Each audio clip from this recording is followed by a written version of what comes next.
Hello! Welcome back to Coffee and Trailers. This is the show where I like to drink coffee and watch trailers. My favorite part of drinking coffee in the morning is sitting down, drinking my coffee, and watching a movie trailer. And normally when a movie trailer drops the night before, I'll wait until the morning to watch it just so that I can watch it and drink my coffee. Now, the coffee of the month is going to be our organic Yosemite Dos Sierras, a dark roast coffee from Pete's that you can get year round and has a flavor profile of dried apricots, toasted almonds, and milk chocolate.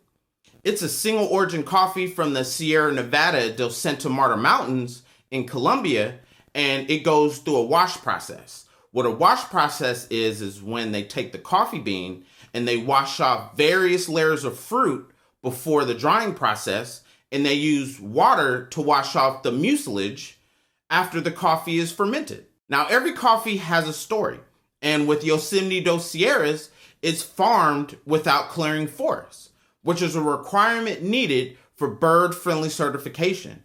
And it helps preserve crucial biodiversity and allows the birds to thrive before their annual trip north. And it's one bird in particular, the Olive-Sided Flycatcher, which makes its home in both Colombia Sierra Nevada range and Yosemite National Park, which is part of California's Sierra Nevada range. Just a reminder of the connectivity of things. Now, what a coffee tasting is you take a food and you pair it with a coffee's flavor profile. So, for example, Yosemite Dos Sierras has a dried apricot flavor profile. I decide to pair it with dried apricots so that I can bring that flavor out a little more.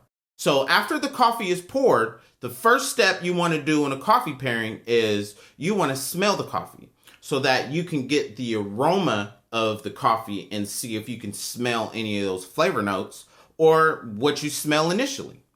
So the first smell I get is kind of like a burnt marshmallow smell. That's initially what I'm smelling, is a burnt smell with maybe kind of like an almond smell to it. Yeah, now the first flavor I get from it is a burnt flavor, and specifically a burnt marshmallow flavor. I don't really taste the dried apricot flavor note or the milk chocolate flavor note, which the coffee is really famous for. So initially I just get that kind of burnt flavor. So the next step in a coffee pairing is the food. So I chose dried apricots to bring out the dried apricot flavor profile that it has. So let's go ahead and let's try our food. Just a little bit. You don't need that much. And the last step to a coffee pairing is you want to sip the coffee so that you can see if the food you paired it with brings out that flavor note. Like so.